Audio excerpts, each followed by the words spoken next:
Retroactive continuity, or retcon for short, is the alteration of previously established facts in the continuity of a fictional work.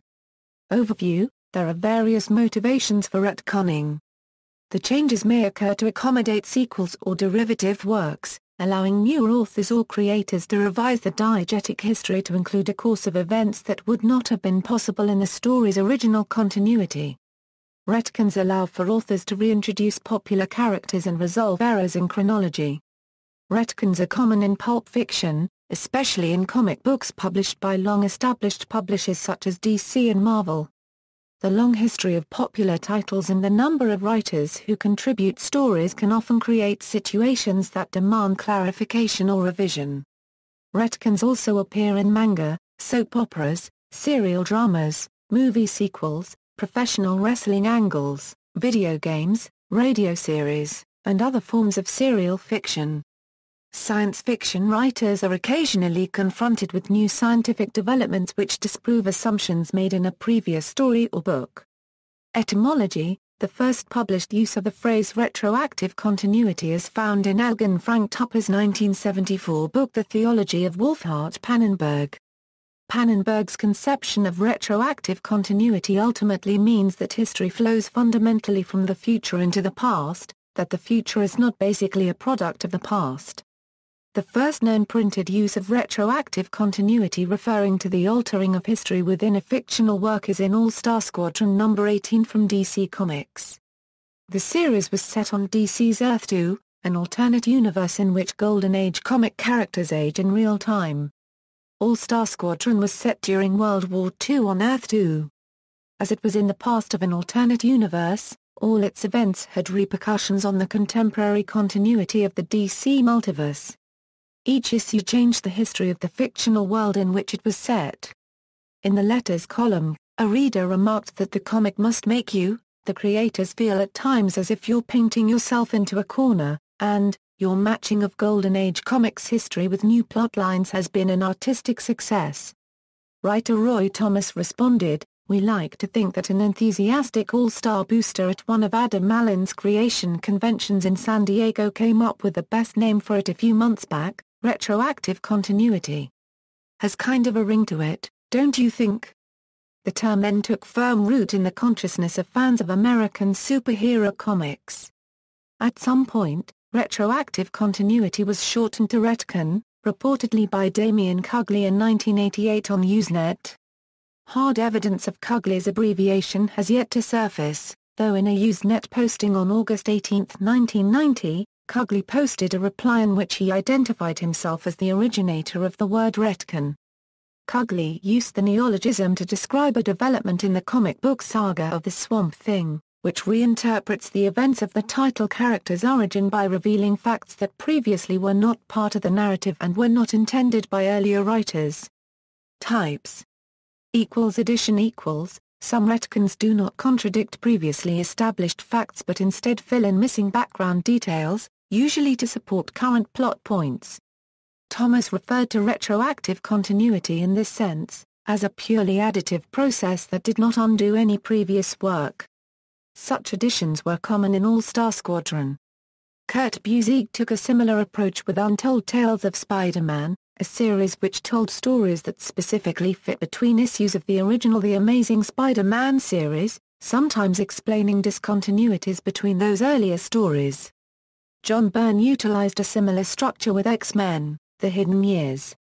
Possibly the earliest Marvel Comics example of new stories placed in between long-established stories was the 1977-8 magazine The Rampaging Hulk.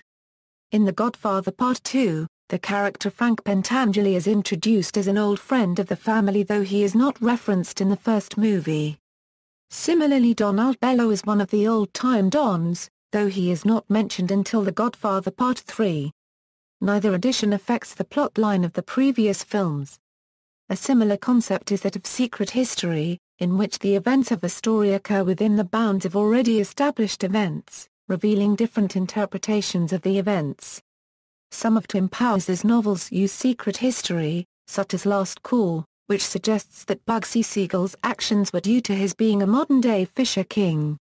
Alan Moore's additional information about the Swamp Thing's origins did not contradict or change any of the events depicted in the character's previous appearances, but instead changed the reader's interpretation of them. Such additions and reinterpretations are very common in Doctor Who. Alteration retcons often add information that contradicts previous information. This frequently takes the form of a character who was shown to have died, but is later revealed to have somehow survived. This is a common practice in horror films, which may end with the death of a monster that goes on to appear in one or more sequels. The technique is so common in superhero comics that the term comic book death has been coined for it. An early example of this type of retcon is the return of Sherlock Holmes, whom writer Arthur Conan Doyle apparently killed off in The Adventure of the Final Problem in 1893, only to bring him back, due in large part to readers' responses, with The Adventure of the Empty House in 1903. In many of his detective novels, Rex Stout implies that his character Nero Wolfe was born in Montenegro, giving some details of his early life in the Balkans around World War I. But in 1939's Over My Dead Body, Wolfe tells an FBI agent that he was born in the United States. Stout revealed the reason for the change in a letter obtained by his authorized biographer, John McAleer. In the original draft of Over My Dead Body, Nero was a Montenegrin by birth, and it all fitted previous hints as to his background.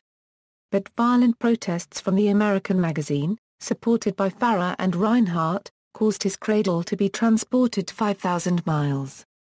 In the 1940s and 1950s, Isaac Asimov placed the planet Trantor, capital of the Galactic Empire, at the center of the galaxy, but later astronomical research indicated that the actual galactic center might be occupied by a supermassive black hole, making human life there impossible. In later works, Asimov adjusted his galaxy and Trantor's location in it. When E. Doc Smith wrote the original The Skylark of Space, spaceflight was a completely theoretical proposition.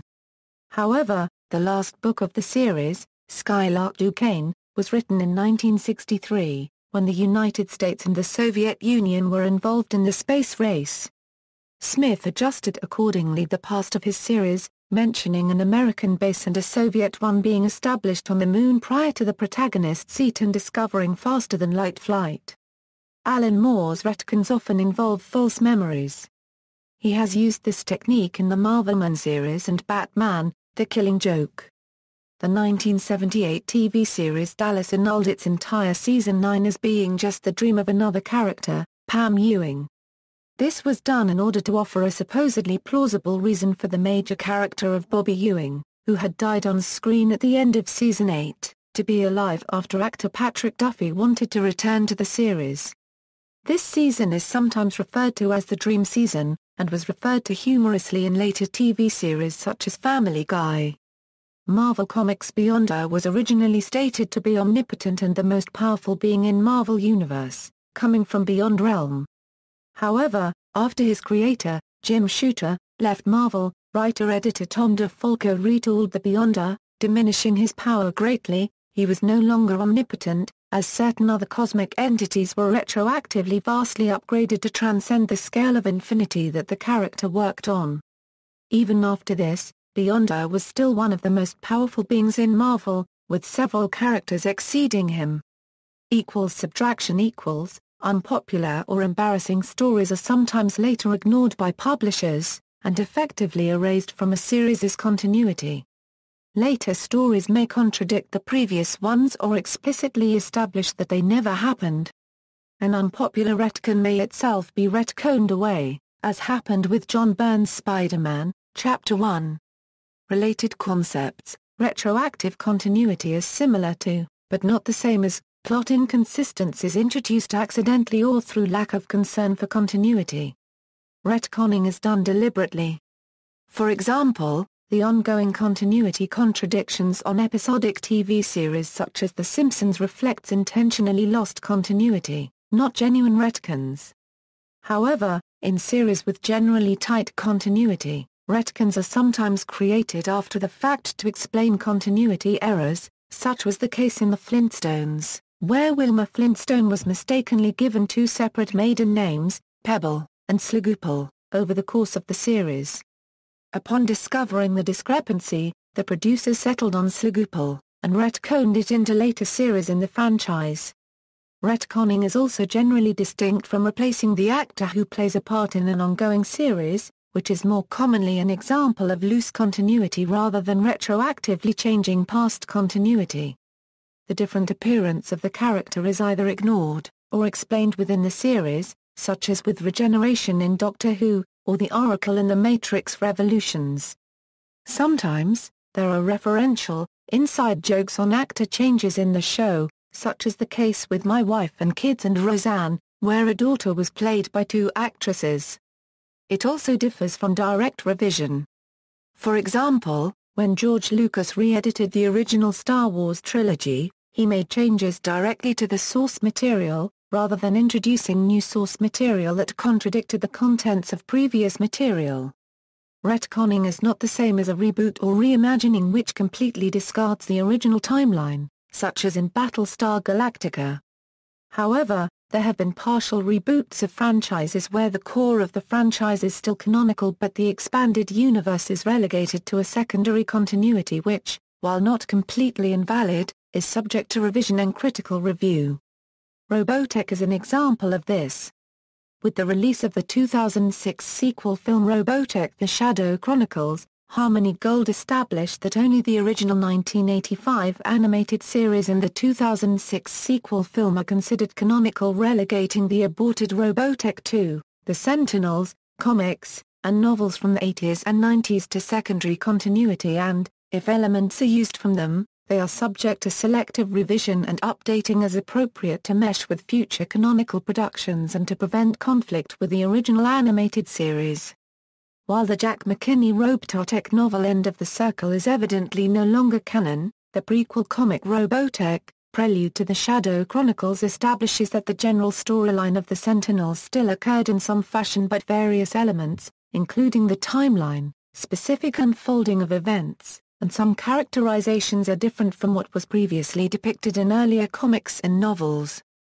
In such cases, the franchise producer may state that there is no intention to address the changes through remakes or direct retellings of such stories. It is essentially left to the viewer's imagination as to how differently the revised story unfolded.